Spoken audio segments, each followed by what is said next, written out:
Welcome to the Prospect Warehouse podcast. You have all three of the three amigos, at least for a little bit. John told me he's going to be wasted for this podcast. I have yet to see his drink in his hand. Didn't happen. So I don't know. Didn't happen. Unfortunate. Yeah. Very unfortunate. So Doc is going to take a shot for you. Yeah, he's got to pick one up for you. So you got all three amigos here. So that means you have me at Fantasy Ace Ball, Tim Kanak. You have John at John PGH. And you have Doc at Doc Eisenhauer. All three here. I'm going to let these guys probably do more talking than me because I've been talking all day. As you can hear, my voice is like on the way out. I'm like a plane crash right now as far as my voice is concerned, just from work. But today we're talking about my favorite team, the St. Louis Cardinals. And it's also a division rival for John, so that makes it fun. Yes. And even though he doesn't want to be a Pirates fan, but he still is a little. It's still in your heart. The Pirates don't have rivals. They're not that good. And then Doc is basically like a Cardinals fan. He's like he's an initiate. He's like on the border. He's you're bored. What's your favorite? Where are the Cardinals in your pecking order of favorite teams here, Doc? It's like I spend every year. I spend basically a fairly even amount watching Cardinals and Royals and Rangers, but probably in that order that I just said because that's the subconscious coming out. So, where were you born, Doc? Where would you grow up? Let's not talk about this. Even though I'm overcompensating with my USA shirt, I'm actually a closeted Canadian. So you know what? I should be like really, but you know how I'm not like jumping back on an old bandwagon. You're not seeing me here saying I'm a huge Jays fan. It's like you're assimilated. Yeah, no hyphen, just American now. But I appreciate what the Jays are doing, and yeah, this is a long way around to say that I think I'm kind of a closeted Cardinals guy. I can't help it. I was just spend a lot of time in Indiana. They don't have a team, and the local AAA affiliate, the Indianapolis Indians, they feed up to the Pirates, and frankly, that's just I'm not a masochist, so can't really be a Pirates fan. You totally just tied into the last podcast, and I don't even know if that was on purpose or on accident, but John was totally talking crap about hyphenated names. So, nice. Boom. Nice tie in there. So, we're going to talk about the Cardinals. We're going to talk top 20. We're going to try to keep this one briefer than norm, maybe like 45 minutes. So, top 20. And by the way, I've seen like most of these guys live. So, I'll have little notes on each of these guys. Travis Honeyman spent like the first half of the season at A-ball this year, and he's a college guy. And I was just like, why is he here? He was hitting like 300 something at A-ball. Like he was way too good. His A-ball slash is 321, 446, 443, like 446 OBP. Just like he was so bored. More walks and Ks. Actually got promoted up to high A as a college guy. Pretty interesting guy here, Travis Honeyman. If you pull him up real quick, Doc, 104 hit tool on that scores and a 109 discipline. Now, power is only 88 and speed is 97, but he's 6'2", 190. I think he's going to get into more power. I honestly think that the power has dinged him a little bit because he was playing in Jupiter. It's a tougher ballpark. And because he was just taking so many walks that I feel like he wasn't able to show off as much because, like, if you look at the EVs, they're not fantastic. But I think that there is more power in there than, like, what we have seen to date for Travis Honeyman. Anything on Honeyman, Doc, before we move to 19? Yeah, I remember coming out of the draft, he was supposed to be this all-around polished guy. I think that's why there's basically no hype around because he's this older dude that they're slow rolling for some reason, and it'll be interesting to see what he can do if he gets the bump, and he should get the bump to Double-A this year. That'll be the real challenge. But yeah, it could be a sneaky, boring guy, classic Cardinal. Yeah, exactly. 82% contact, almost 90% zone. So dude can hit, that's for sure. Number 19. This is the guy that I want to highlight. It is Chen-Wei Lin. He is from Taiwan. I saw him in Jupiter all of last year. And this dude throws 100 miles an hour. So that's fun. His stuff is actually like really good. And I was talking to a Tiger scout at one of the games. And he was telling me, he's like, this guy is like almost as good as Yuri Perez as far as stuff. He's like, I have no idea why he's still here. That's what the Tiger scout was telling me. That's not me. And I was like, I don't know if he's that good. But he is way too good to be an A-ball, and he's also a little bit older. So this year he was 23, and it's like he capped out, I think, at high A. He's in the Arizona Fall League right now. And when I saw him, I was like, this dude could be a major league reliever right now. I'm not really sure why he's in the minors as like an international guy. He hit to Double-A. You got a handful of appearances, yeah. Yeah, but look at that 2.49 JA ERA, 1.10 stuff, 1.12 FERA. Yeah, 93 control. But imagine you can convert that into a major league reliever right now when the dude throws 100. Like, why are they wasting time stretching this guy out when he should just be a major league reliever like already? But he is really good. I mean, like, look at his last few starts: 9 strikeouts, 2 walks. Was his final start of the season, so he finished pretty strong here. And his main thing when I watched him was like, I feel like he was pitching too much in the zone. It's one of these guys where I was like, dude, that works in Japan and China or whatever, Taiwan, wherever you're from. As we got the USA shirts we've today. We've had a time we've had like this is like the 4th Asian pitcher we've talked about this week. Yeah, a lot of athletics. But you know that Taiwan still thinks that Taiwan thinks that they're the real China. Like, if you talk to them, they don't say they're from Taiwan. They say they're from China. Now we can't play. This podcast won't be allowed to be played in China now that we've supported. Correct. The Taiwanese person in my family, they are the real China. So I'm gonna get us banned in China now. But anyway, yeah. Sorry, John. You just got. The podcast just got cut in China because of me. So I'll check the demographics. I don't think we have any Chinese hits, but I'll check. Yeah, but now we're the number 1 in Taiwan. So screw you, China. But anyway, Chen-Wei Lin. I think this dude is a dude. Like, he's a major leaguer. I don't know why they're playing around with him so much. What do you mean, Doc? Yeah, well, it is what it is. We'll see what he does against real competition.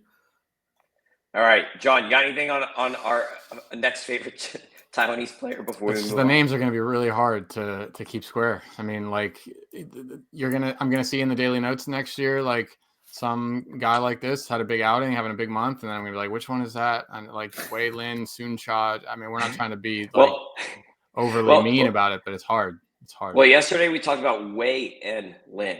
Right. From Taiwan Athletics. This guy is literally Wei. Yeah. So the Wei and the Lin are both the same.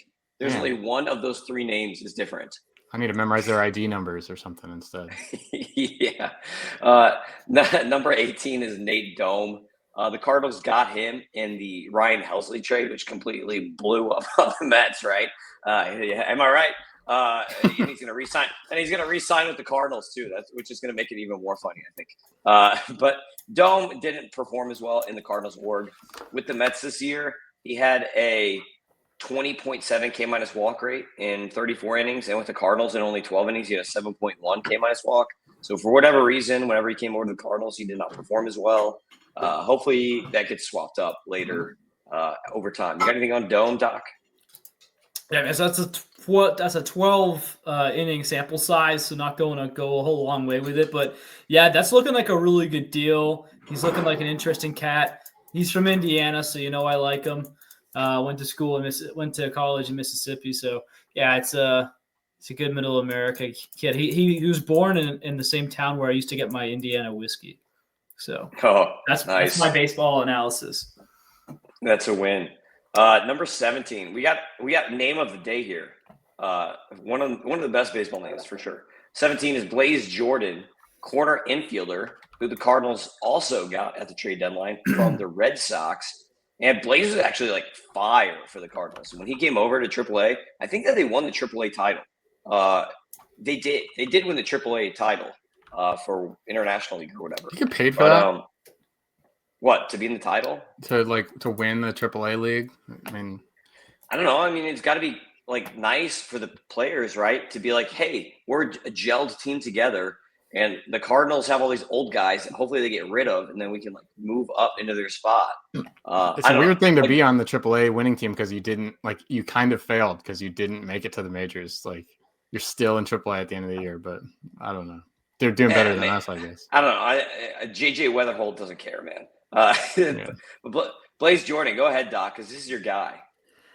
I mean, I don't know if he's my guy, but he's someone I want to talk about because he's just such a weird dude. His arc has been interesting. I think he was making YouTube highlight reels or something as a high schooler, just cranking yard bombs. He's from Mississippi too, right? Something like that. Yeah, I believe so. Yeah. Cranking yard bombs like baseball, right? Yeah. He's just whipping nasties out of the freaking. Anyway, no, he's yeah, we're losing the plot here. It sucks for these guys now that they grew up on social media, and everything they've ever done might be on the internet. I mean, there's just no hiding. That's tough. No, I mean, it's I think he was getting famous for the right reasons though. He was hitting home runs, right? Really hard home runs, far home runs as a high school. That's one thing you do want to linger around. And so. yeah. So the weird thing is, like, I feel like he keeps getting under and over appreciated. He was overrated, now he's underrated. He doesn't really strike out ever. This is great. You know, he's 6 foot 220. Like he's actually kind of had to like make sure he doesn't get too big. He's kind of got prone to some chubbiness, I think, over the years. It's interesting. You said he did really well with St. Louis, and actually the back of the baseball card would say he did not with a 198 batting average, but 185 BABIP. Who cares? No. It seems like it may have been a lot of bad luck because he had 7 homers. Points. Yeah, 7 homers in 41 games. That's not together. That's 13 bombs and about 80 games, 85 games. It's not bad. That's okay. And then scorecard championship. Look at his contact rates though. I love that. His above 80% throughout the whole year, closer to 90% zone. Like that's what you want to see. And so it seems like maybe he's not a 300 hitter, but he's not a 200 hitter. You know, he's probably going to be an I love it. The Alec Burleson comp. Whenever a guy gets just boring enough, and even if you look at his savant stats, it's like his average EVs are actually bad.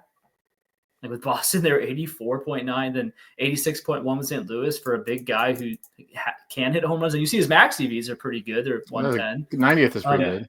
Yeah. Which I'm saying, it's a weird profile though. He's got some things to work on clearly, but he's still just 22 years old. So we'll see what happens. I think he'll work out. I think it's a good work for him. Seems like the launch angle's pretty bad. So here's a good example of that distribution. He's just inconsistent. He's like balls. Yeah, dude, you totally read my mind. My whole thought process on him is he's righty Alec Burleson, basically. And you totally, like, literally, that's like his stat line is like exactly like Burleson's. Like high contact, hits the ball hard sometimes, hits the ball on the ground way too much for a guy that's supposed to be like a big power hitter type. So it's like very similar profile to Alec Burleson. So the question is going to be, is Blaze Jordan, because the Cardinals have like 10 Alec Burlesons at DH, first base, whatever, left field, nobody can actually play a position except for Mason Wynn. Mason Wynn can just play every position, I guess, except for first, left, and catcher. So, like, is Blaze Jordan, is he going to be a quadruple A guy here, Doc, or do you think he's actually going to make an impact? He's 22. There's still so much time. Like, he's in AAA. He was in AAA at 22. 22 is actually technically young for AA. So I'm not too worried at this point. We'll have to decide on the quadruple A name tag, the label, if he comes up to MLB and he starts squandering the opportunity. But I mean, Alec Burleson took till he was 25. Yeah, he was a late bloomer.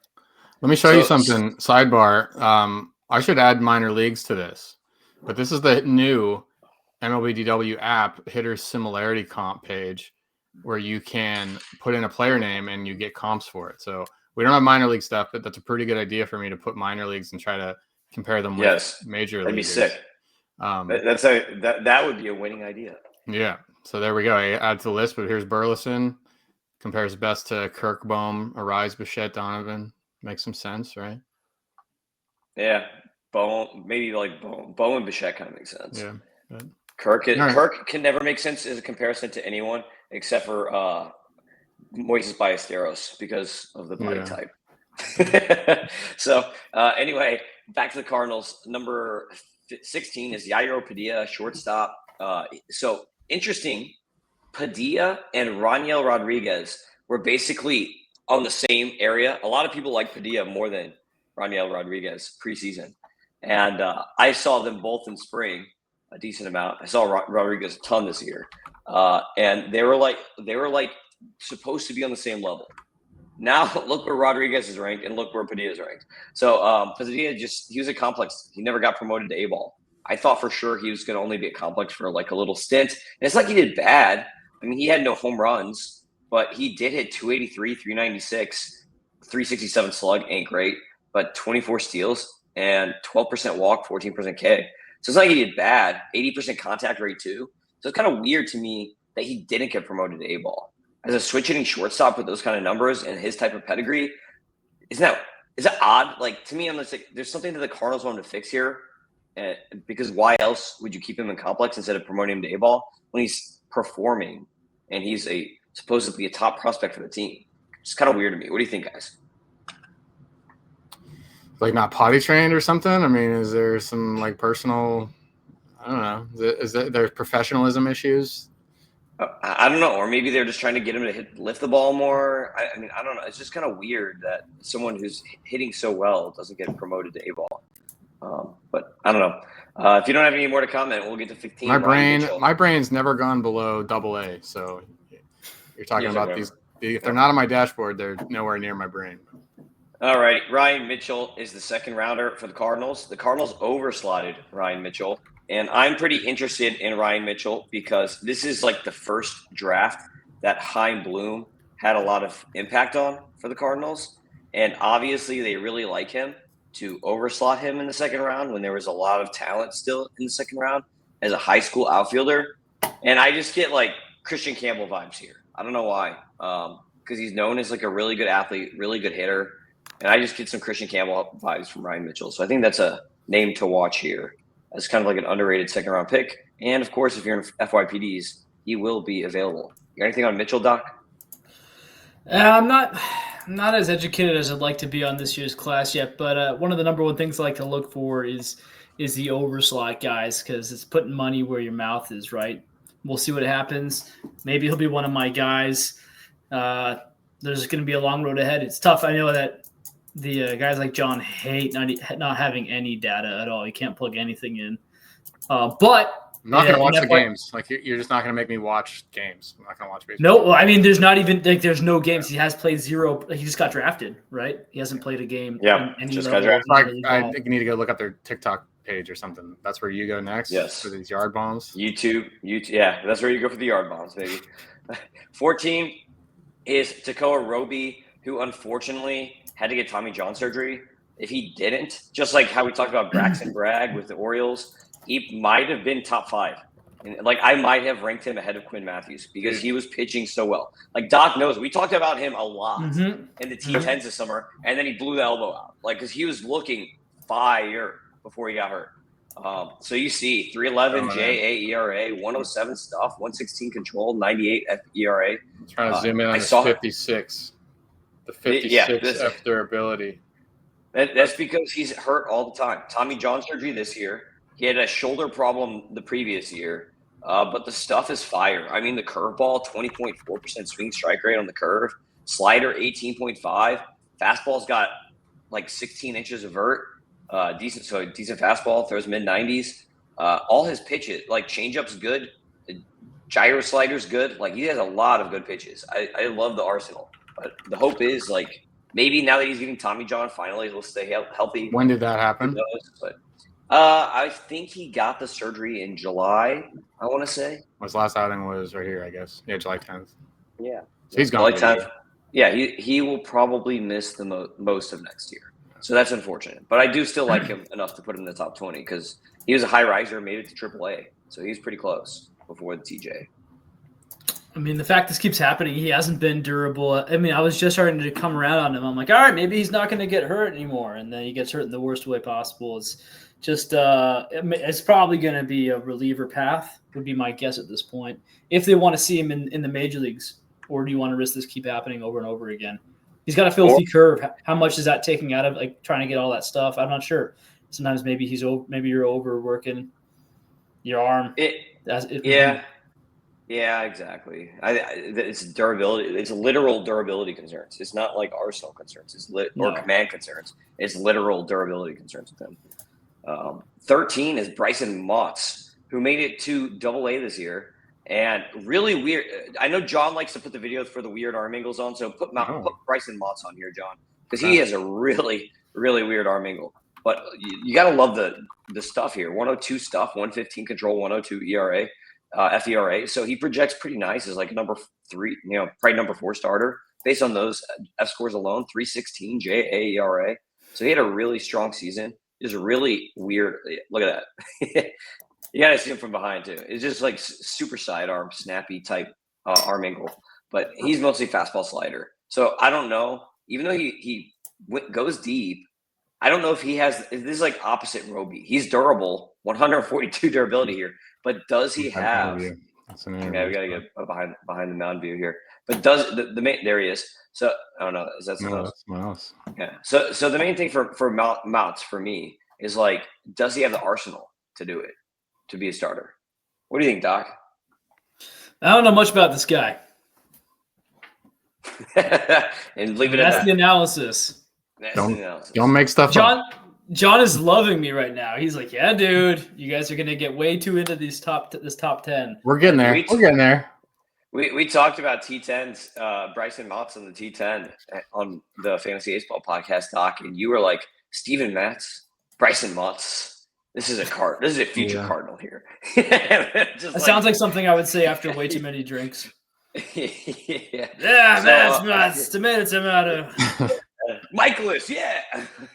So number 12 here is Cooper Hjerpe, spelled with an H, Cooper Hjerpe with the Cardinals. He looked really, really, really good this spring, and then blew his elbow out right at the end of spring training. Like, I thought he might be like a debut with the Cardinals. He looked so good this spring, but blew his arm out and missed the whole year. So he did not pitch in the minors this year. But the good news is that means he's going to be ready early next year, right? So we're not going to be waiting as long as like Tekoah Roby for Cooper Hjerpe to come back. Hjerpe over 20% K- walk rates. We don't have F scores on him, I guess. Yeah, a little bit. He didn't play, but there we go. Look at that. 114 F stuff. I love that. 106 FERA. This guy also very, very weird arm angle. To see if you can pull him up. He's got a really fun arm angle too, which makes him very deceptive when he's throwing. But you got to love a 22.2 K- walk and a 13.5 strike percentage and AA. That just means that this dude strikes dudes out all the time. People can't pick this stuff up. Bro. So he does also walk a lot of guys, but he's going to be one of these guys that strikes a ton of dudes out, doesn't give up a lot of bad contact, does have his walks every now and then. I don't know, like Blake Snelly. A lot of people think he's going to be a reliever because the command is like average, not great. But he looked so good this spring that I'm not really that concerned. He's going to be a reliever because he's going to be a reliever. Same thing as Roby is because he hasn't given us more than 52 innings since 2022 in college. So that's a reliever. If you want to see him up before he's 27, I guess. He's going to have to come up as a reliever probably. Because, I think his stuff looks electric. He had 103 innings in college, so he's done it. Like that's come up to 4 years ago. Yeah. I guess next year I guess it will be. But I don't know. I'm a fan still. Of course, if they want him to pitch next year, it would probably be as a reliever. You're throwing him in the pen like a Grant Taylor or whatever. But I think that you can, and we've seen good evidence of a team wants to get a guy to the majors. You put him in the pen for 1 year, and then you put him in the rotation. Like, look at Garrett Crochet now. Like, obviously the best case scenario, right? But John and I talked about Mason Miller yesterday. So, like, these are scenarios that teams have had a lot of success with lately. Michael King, there's another one. There's a lot of these guys lately. Like, Griffin Jax might be one for next year. So there's a lot of these guys lately where you can put them in the pen for a few years, whatever, just to keep them healthy. And then you do that 1-2 years, and then they're a starter, So as long as I don't say it as like a doomsday prophecy of like all reliever, it's all over. It's like those are incredibly valuable pieces to a Major League Baseball team, right? Now look what happens in the playoffs. Like when every bullpen member is analyzed and under the microscope. So he could be electric, and then it's at least he's getting experience and he's developing against major leaguers. Get a few guys out first, right? Learn how to go through 3 guys and then through maybe 6, and then you can go on to be a starter in the future potentially. Yep. Number 11 is your boy and mine, Doc, Jimmy Crooks. We both love Jimmy Crooks. I saw a lot of Jimmy Crooks in spring. Saw a lot of Jimmy Crooks back when he was playing in Jupiter for a couple of years ago, whenever that was. I guess 2022 now, a couple of years ago. So I'm a big Jimmy Crooks guy, and I know you are too. So why don't you talk about Jimmy Crooks a little bit?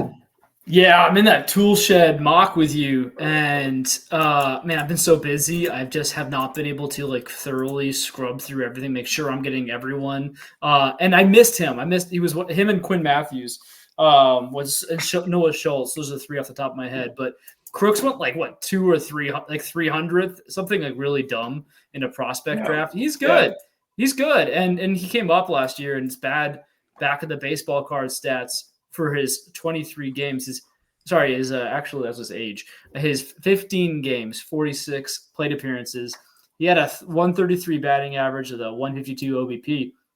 Doesn't look great, but his contact skills were actually better graded than any point in his minor league career. Which is interesting because he's always had really good back of the baseball card stats. I think this was a kind of a fluky deal. Also, striking out too much doesn't help. He wasn't taking any walks. He was striking out. It was his first 15 games in Major League Baseball. There's going to be a little bit of popular. This could be like a 15 home run kind of guy. His defense is good. He doesn't wear batting gloves. I think he could. I mean, we'll see where. I don't know what Rainiel's skills are behind the dish, but I think if Rainiel can't stick behind the dish, then Jimmy Crooks might be the catcher of the future for the St. Louis Cardinals. Fun Cardinals note. As a Cardinals fan, of course, I consume anything Cardinals. Sam Antonacci, who came from Cleveland and is like the Cardinals head of player development now. This is the first hire that Chaim Bloom made, was this guy last year. So this guy talked about Jimmy Crooks on a podcast that I heard. And he said that apparently he was giving Jimmy Crooks hell. Like, he's like, I gave him a really hard time. I made his life really difficult because he's a stud defensively behind the day. Like, he's like, I want him to be the best defensive catcher. So basically, when he came up to the majors, remember, he had a whole new pitching staff all of a sudden. Apparently they're like, no, you are not playing unless you know everything about this pitcher. Like, they just like basically made him like drill everything in defensively and on pitch calling, so that he probably like that. I'm sure that affected his hitting. You know what I mean? If they're like really that makes sense. Him, like, sure. Yeah. So of course it's going to affect his hitting. But apparently the plan for next year is that the Cardinals want Ivan Herrera and Jimmy Crooks to basically be the catcher tandem, which I don't know what that means for Pedro Paez. Maybe he's traded. Pozo is probably just gone, whatever. But it sounds like Herrera and Crooks are going to basically be like the catching duo for next year, because the Cardinals don't want Ivan Herrera to basically get pigeonholed into being like a DH forever or whatever. So they're trying to make Herrera Crooks work as a catcher tandem. You've still got Bernal coming up even before Rodriguez. So Cardinals are catching you. But I really do love Jimmy Crooks too. Cool name. And he's the third. So he's got a father and a grandfather, Jimmy Crooks. And no batting gloves, so he's old school. You like that? Yeah. Yeah. He's like a fun personality too. I talked to him during spring training a few times, and like, he's one of those guys where like, like sometimes you'll talk as a fan to the players and it's like, they'll just like ignore you or whatever. But he would always turn around and like have something to say. So like he was actually a fun player talking to this spring. That's how I would be. I would be nice to fans. You would hope, right? Yeah. We'll talk about Tink Hence. Tink Hence is the nicest guy ever to fans. So number 10 is Tanner Franklin. He was the Cardinals, I think, third round pick, I guess, because Ryan Mitchell's the second rounder, I want to say. But Tanner Franklin has ridiculous fastball. Like, this guy was a reliever for Tennessee. My computer just went out. But I was trying to bring up his IVB here, John, on the page. His fast, like, we don't have a lot of pitches from him because he didn't play a ton. 22, but that's enough. I think he only played like 2 or 3 games or something. But look, 11 inches of vertical movement, and that's not including the gravity. So when you throw the gravity in, that's like 19-inch induced vertical break. And I was seeing online that he's been up to like 19.6 induced vertical break on the fastball. And tons of people during the draft said he has the best even a better fastball. Some people were like, he has a better fastball than Liam Doyle. Like, people love his fastball. And the Cardinals are making him a starter. They drafted him to be a starter, not a reliever. And with that fastball, I'm just super interested in Tanner Franklin and how Chaim Bloom can develop him. Because Chaim Bloom and what he did with the Red Sox and developing a lot of their young pitchers has been very interesting. I'm like a big fan of what they might be able to do with Tanner Franklin, because that fastball is just already like top notch. You guys got anything on him? I mean, geez, he's a beast. He's 6'5", 240. Love to see that. Guess we'll see what happens. Yeah, I don't know. It's tough to say. This command seems a little bit sketchy. So, I mean, we'll see how the not reliever path goes. But if he comes back to being a reliever, pretty easy to see this guy is like, especially with that draft capital going in the second round, like he would be in line to be the closer of the future if he has to revert at some point. Yeah, for sure. I mean, just the fastball characteristics alone. John, put that back up real quick. Yeah. Look at those characteristics. 11 inches of vertical movement, 5.3 horizontal. That's without gravity. He hits 100 on the fastball, but he's averaging 96, 97. 18.2 swing strike rate, and he's almost at a 60% strike rate. So he's also throwing it's 22 pitches. Yeah, I know, but I'm just those are that's insane characteristics for fastball. Well, no, so the movement stuff, that's perfectly good. That's not like, you throw 10 pitches, you're good on the movement stats. Like those are stable, but I wouldn't get excited about the 60% strike rate and 22 pitches. I am. I'm a Cardinals fan. Don't throw cold water on my Cardinals fan. All right, yeah, you were pretty nice to me during the Pirates one. So yes, number 9. This is Franklin's not even the guy I wanted to talk about, so I'll be brief on the other guys. Number 9, Deniel Ortiz, first baseman, third baseman. I actually picked him in the tool shed thing here. I love Deniel Ortiz. He hits the ball extremely hard. He also has amazing angles. He's like almost like your mini Rainiel Rodriguez, who like nobody knows about just because Rainiel Rodriguez was so good. Joshua Baez was so good this year that like this guy kind of flew under the radar as like a really good pop-up like breakout guy. Look at the F scores: 115 power, 106 hit, 100 discipline, 117 speed. Like the F scores love this guy. And then the EV is 105.3 EV 90, 110 max EV, a 91.5 average EV. A 21.7 air pull rate is insane. Like this dude's angles and his EVs are elite. Like 70-ish% contact, that's fine. But if he's going to be hitting for that kind of power, like if he's going to hit that ball that hard at those angles, you'll live with 70 to 73% contact all day. So I was ecstatic that I got him in the tool shed mock. Deniel Ortiz. Do you have anything on Ortiz, Doc, before we move on? I'm good to move on. This is one of those teams that I get to see. So I live right by South Bend, Indiana, and it's this league. It's the Midwest League, High A. So to say that, like my boys they'll be 5-3, and like they might actually be able to sit for a while this summer, and then I'll actually know some of these dudes we're going to watch. So now I'm I've seen the Peoria Chiefs before, but not this year, so I miss this guy. But yeah, I told you, I'm gonna totally convert you into dynasty prospect watching like me. Hey, you can do it because guess what? Sometimes I bring like 3 or 4 kids to these games and I make it work. Yeah, you can do it. I believe. So number 8 is Jesus Baez, shortstop. Cardinals got him from the Mets. I think he's like kind of solid. Like I'm not a huge fan of him. If you want to pull up the F scores real quick here, John, for Jesus Baez, like I was kind of upset about that trade, honestly, the Helsley trade, because I thought they could have got more. And but like a lot of people like Baez, but I just think he's kind of like mid, I guess. I don't know. I'm just not a huge fan. I think he's good. Like even when he was with the Mets, I saw him in Florida when he was down here in St. Lucie. But like I just think he's kind of mid. I don't know. You got anything on Baez, Doc? I was just going to say real quick I did actually look at Deniel Ortiz. I was just looking at his profile real quick. 6'1", 230 is nice. I will say just a warning to you that 8 stolen bases successfully, but 6 caught stealing. So see that plus the frame, he's going to have to lean on his power a bit more. But Jesus Baez, I mean, Jesus is your first name. That's always a great start. He's never going to be the main Baez in town, it seems.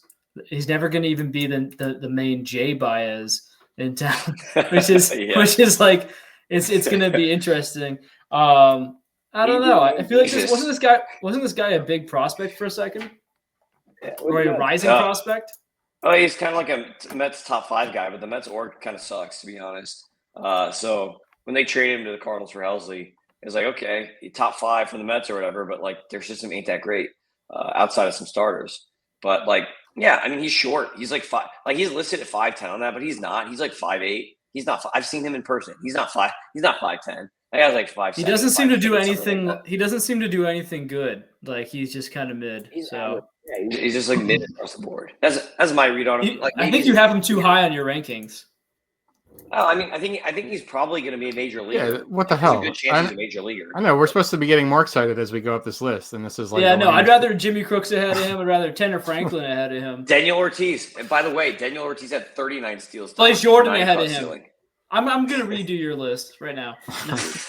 All right. Leonardo Bernal. Talk about Leo, your boy. Another one of my boys too, but your boy, Leonardo Bernal. Let's go. Oh, my guy, shoot. Yeah, that was your guy, wasn't it? Or did you pick Tink? No, it was Tink Hence. I was about to grab my bad. You flip-flopped. You flip-flopped. I did flip-flop. Here, let me grab my charger. You carry the load. All right, Leonardo Bernal, catcher who can hit and who can also steal bags. I think he had like 10-10 as far as like home runs and stolen bases. It's almost like a Real Muto light type profile. I like him a lot. I saw him a lot when he was in Peoria. When he was in Jupiter here. In Honeyman. Yeah, 13. So he spent a whole year here in Jupiter. I can't remember what the year that was. If it was 23 or 22. I've seen him a ton. He's a big dude. Looks like a catcher. Just like Jimmy Crooks. Both of these guys are phenomenal defensively. Both Bernal and Jimmy Crooks. And fun note, Leonardo Bernal is also from Panama, just like Ivan Herrera. So I think there's only like 3 catchers or something like that in the majors that are from Panama. And like 2 of them are at the Cardinals. So it's kind of a funny note. But very good defensively and very good across the board, basically everything. Like this guy's just good at everything from offense to defense to whatever. Has some power, has some speed, gets hits, takes a walk. So pretty solid player. 5 million people in Panama. I would have guessed like not even close to that. Yeah. How many are Chinese? All right. This guy's 250 pounds. He's a big boy. Yeah. He is a big boy. He looks like a catcher. So number 6, Tink Hence. This is Doc. Okay, Doc's real guy. Tink Hence is not a big boy. Is this guy still 60 pounds? He's 6'1". Yeah, he's 6'1". I love Tink Hence. Honestly, my comp for him is Dylan Cease and will always be Dylan Cease because he has the same, like his pitches have the same movement, killer fastball, great IVB, great slider curve combo. Like I really, changeup is phenomenal. I love Tink Hence. He just needs to stay healthy, and he's the nicest guy ever. This is what I'm gonna leave on before I go to Doc because this is Doc's guy. But I went to a game, and my kid kept saying hi to Tink Hence, and Tink Hence just kept. Literally, he didn't stop. Tink Hence kept going, hi, back to my kid. And they went on for like minutes. And I'm like, I can't even do that with my kid. I would tell my kid to shut up and go away. And Tink just kept doing it. I'm like, this guy's like the nicest guy ever. And then he gave my kid a baseball. When Jordan Walker completely walked by and ignored us, Tink Hence gave my kid a baseball. So I love Tink Hence and Jordan Walker. I don't care about you at all. Just like you don't care about me and my kid. Yeah. Go ahead, Doc. I'm going to let that linger for a second. That was Jordan Walker hasn't been nice to Tim in a lot of ways. Jordan Walker was supposed to be like an all-star immediately. I remember. I'll never forget that 3 years ago. The hype. We'll see.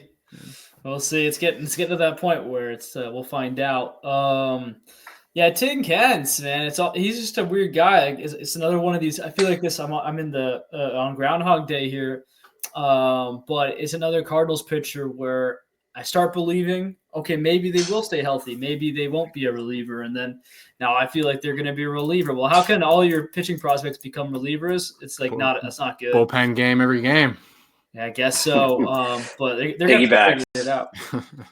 Yeah, just throw them all 3 innings. Just make everybody a 3-inning guy. Yeah, he's a little undersized too, which doesn't doesn't help in terms of the durability thing. At least a couple of the other guys are a little bit bigger, but. It's gonna be a tough one. He's still really young. He's just turned 23, so there's time. But yeah, we'll see what happens. I mean, if he can stay healthy, there's not a 0% chance he's in the major leagues this year. 20 innings last year, so you're not gonna get much from him. If he gets to the majors, you're not gonna get 100 innings. It might be in relief. Yeah. It probably should be. This is a guy that probably should just make the team in the bullpen next year. Especially if the Cardinals are not going to spend money. Just throw him in. Just get him in there. Just throw him in the bullpen. See what happens. And then if he's great, then you extend him out and make him a starter the following year. I mean, the Cardinals did it with Liberatore. It worked pretty well for Liberatore. There's another one, Liberatore last year. So it can happen. Even Andre Palante was a reliever at one point. So, the majestic Palante. Yeah, John's favorite player. I hate the Cardinals. Cardinals. Yeah. I haven't liked it. I don't even have anything against them anymore. But like, I don't have any likable players. What do you mean, man? JJ Wetherholt is like the most likable guy ever. We'll get to him. So, and Mason Wynn is fun. So, number 5, Quinn Mathews. Quinn Mathews had a terrible year for command, but I still really like this stuff. The slider and the changeup are so good. I drafted this guy so many times in like those NFBC leagues, and then just sat there all year. Can't drop him. You can't drop him in those leagues. You're stuck. So this is what's so weird when you bring him up on the thing. Yeah. He had, I think, no season ever with a higher than 8% walk rate ever. And then this year he had like an 18% walk rate, and it's like, what the hell? So a big part of that is like, I think it's just AAA, because a lot of guys have a lot of problems at AAA, especially when you have a lot of movement on pitches. 17%. Yeah, it's crazy. Bring up his F stuff though. Yeah. And his Arsenal stuff. There he is. 105 stuff is not as good as you would like. But look at some of these pitches here. The changeup had a 28% swinging strike rate on it.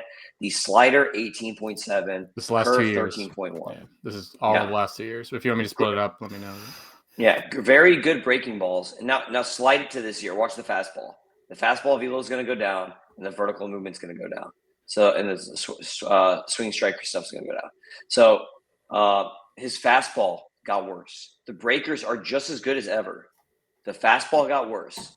And because in AAA, there is an ABS, there's a zone. Guys are just laying off of the breaking stuff and smashing the fastball. And because his breaking stuff has so much movement, the fastball is the only pitch that's getting called as a strike, I think. Because if you just watch the games, a lot of his stuff is so loopy. There's a ton of movement, which is great if like guys are going to swing at it. But because of ABS, it just makes you really need to hone in on like some fastballs. And he tried to sinker for a little bit, didn't work. So I don't know. He's a very polished guy. He pitches deep into games. He's got a nice arsenal. I think he's going to figure it out. Finished healthy. Pitched the whole year. So that's good. 200.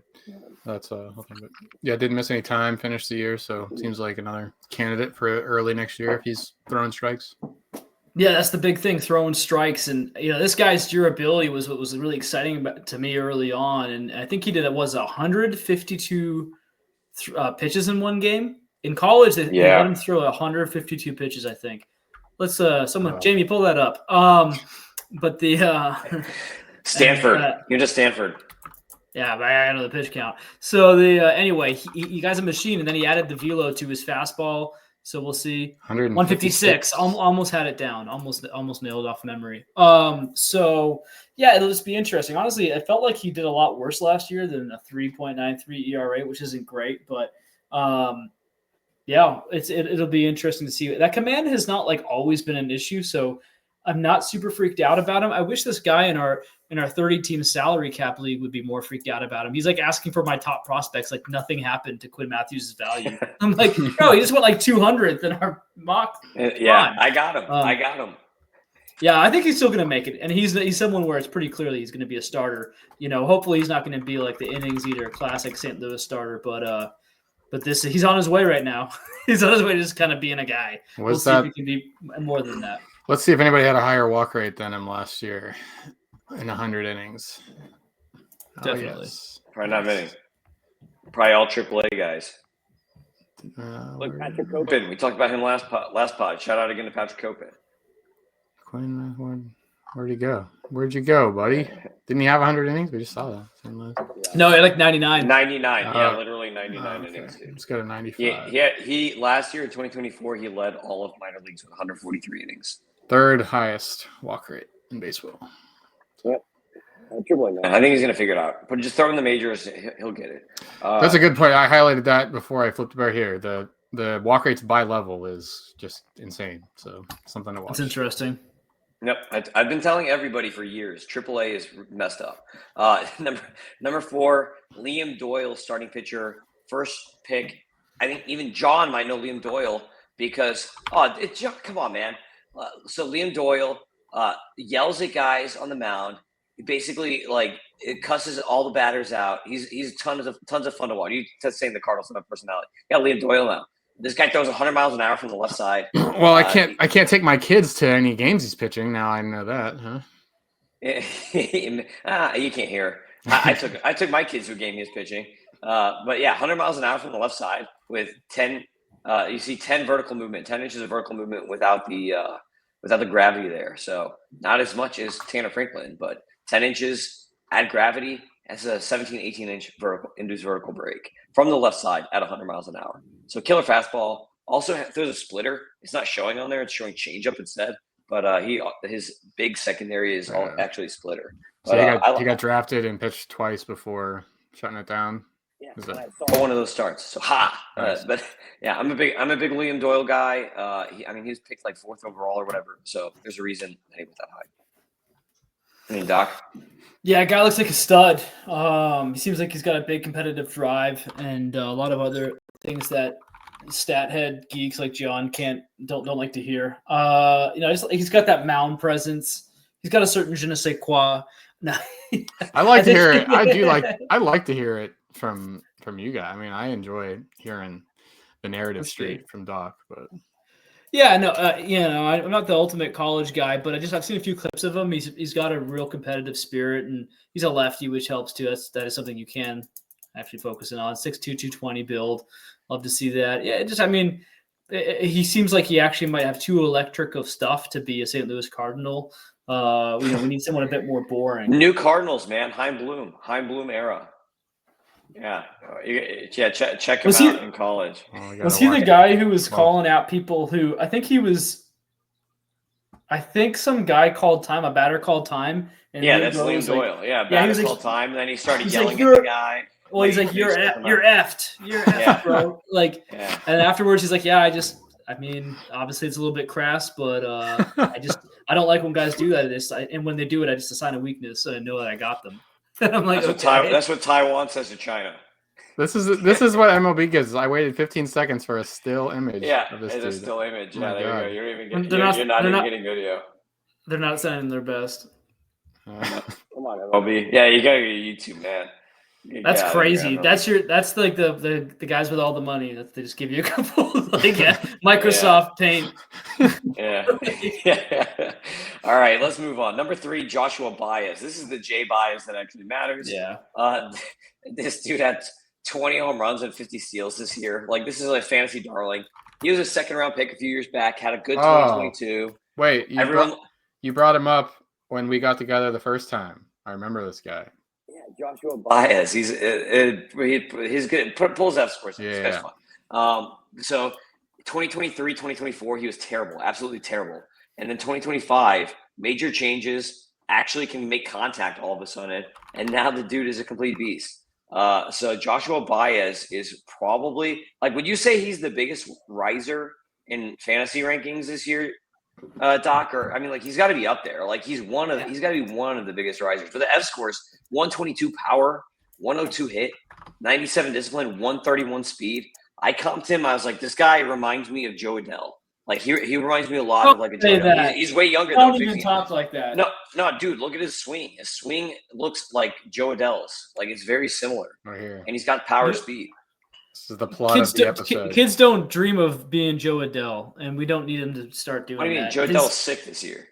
He was okay this year. He's like, this was like his best year he's ever had and may ever have, and he had like a 301 OBP. Like, that's the peak. So, like, you know what I'm saying? Like, no, it's great. It's really good for him. He mashed so many bombs. It's genuinely good for him. But in terms of in terms of your dream fantasy profile, that it ain't it.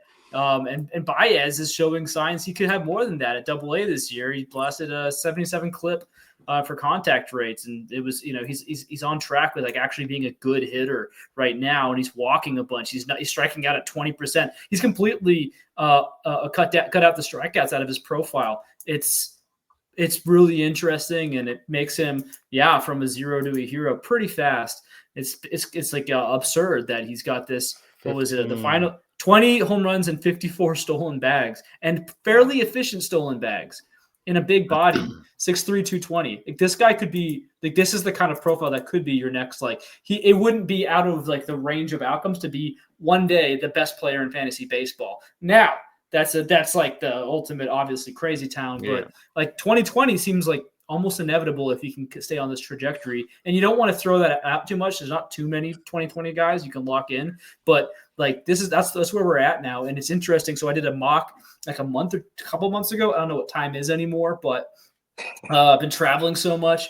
I did it in the past, and he went like 100. I got him late, like 160th overall in a prospect mock. And I was like, how is this happening? People are not catching on yet. Guys, go get him now. And now he's what did he go in ours? Like top 20? Yeah, he was top 20. Yeah. Now he's a top 20 prospect. I can't remember who got him, but I was mad because I wanted him in the second round. So. He should be a top 20 prospect right now. Yeah. 15 points off the K rate from 36% in 2024 down to 21% last year. That is something you never see. I should do a query here in the data when we get some time to see what are the biggest single season drops in K rate. I mean, most guys don't even have 15 points to lose, so it's kind of a problem at the beginning that you're up at 36% and you have that many to lose. But man, that's super rare, super impressive. I would guess it is likely to come up a little bit next year, but that is something to see for sure. Yeah, imagine if Spencer Jones could do that. Number 2 here with the Cardinals is Rainiel Rodriguez. I saw him a lot this year. Dude hits tanks. The dude is confident. He has fun. This is one of my favorite hitters.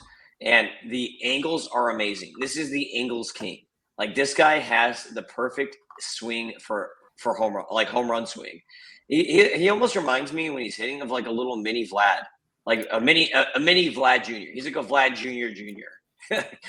because he's big, he's stout, he's short, and the dude friggin' tanks. Look at these angles here. 24.8% air pull. What's the average, John? It's like 16 or 15 or something like that. Is like the major league average. 17% in the majors, yeah. 17. Yeah, and he's 18 years old with a 104.3 90th EV, 111 max, 10.5% barrel rate, just 20-degree average launch angle, just quality angles, like the most quality contact that you will see. Perfect power swing here. I mean, like, one of the weird things is, like, I don't know how much more power he can actually grow into because he's short. So it's like, how much power will he get into? Because he's 5'10", maybe he probably is 5'10". He's shorter than me. So I know he's shorter than me because I've stood next to him and talked to him before. Yeah, he's probably 5'10". I was going to say he might be 5'9" even. Maybe he is 5'9". But he's definitely shorter than me by a couple inches. So what do you got on Rainiel, Doc? Nice, sucks, bust. Don't now. I mean, it's like I think like it might have. I would just say maybe there is some like overdrive hype on this one, like where everyone got really excited right toward the end of the season, and that's rightfully so. He's a pop-up guy. It's great, but he's 4 games at high A. It's fantastic to do what he did as an 18-year-old at low A, 13 home runs in 60 games. It's exciting. But we've got a long road ahead of us. So I know some people are like, I think Ross Jensen, my buddy, I think he's got him something crazy, like a top 20 prospect. Maybe you have him as that. Maybe that's normal now. But I'm not sure if I'm getting that right. But I know I've seen him. Top 25, man. He's that good. He should be. He's top 25 on Pipeline? He's top 25 for me, I want to say. Oh, for you. Okay. Yeah. And then let's look at where he went real quick here. He went at number 17 in the Toolshed draft to Ross. Yeah, see, that's what I mean. This is what I mean. I think it's a little out of control, and maybe he gets there, but there's other guys who I think are already proving that they're in that wheelhouse at a higher level. So, hey, but if he's the next Vladimir Guerrero, I guess don't wait. What's the best prospect list other than what we have? Mine? Like, what besides that? Where do you guys go to? Not MLB.com.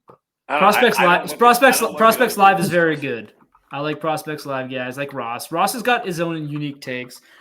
I don't look at other people's stuff, so I don't really know.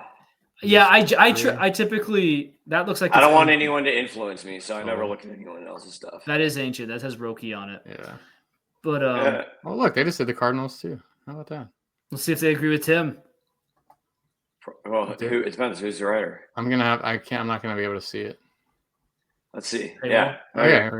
Oh, they got Jimmy Crooks way. Yeah, dude. Freaking Prospects Live absolutely destroying you right now. Oh, come on. Hey, right. They got Joshua Baez at 5. Get out of here. They got Quinn Mathews ahead of They should have him ahead of Rainiel. So, yeah, that's interesting. They've got Ixon Henderson. Blaze Jordan not appreciated enough. Ishan. You say Ishan. But I think he prefers Ixon.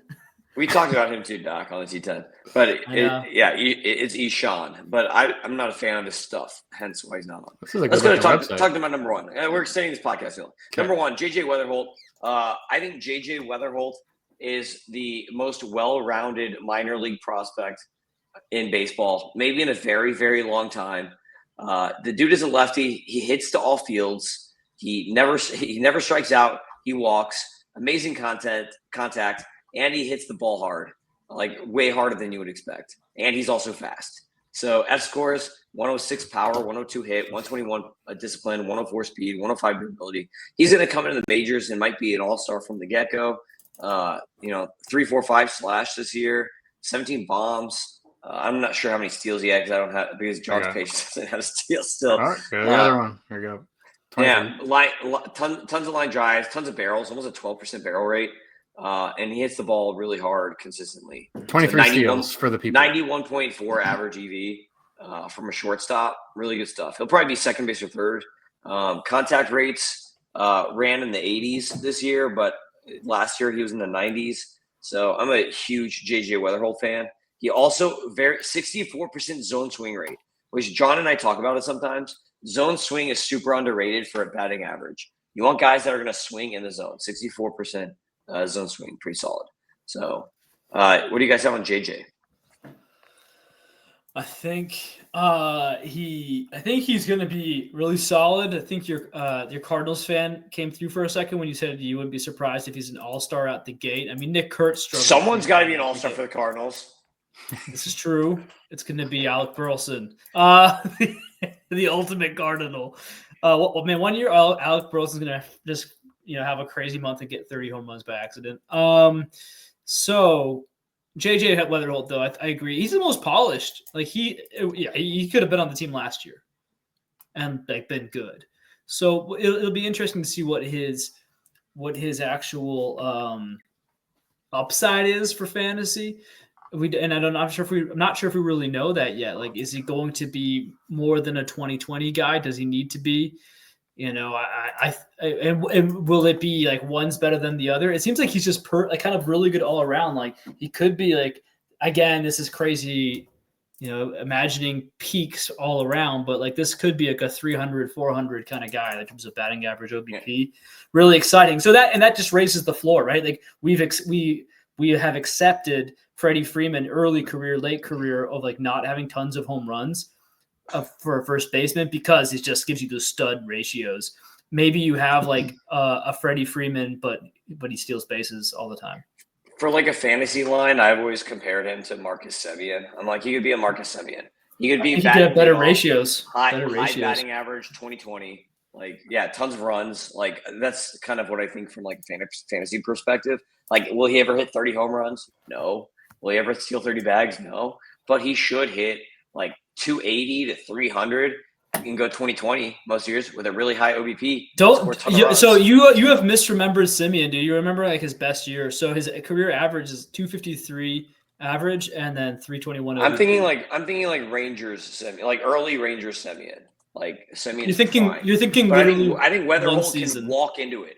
I think Wetherholt has a lot more pedigree than Semien did when Semien came up. So I think Wetherholt could walk into like prime Semien. Fast Freddie Freeman.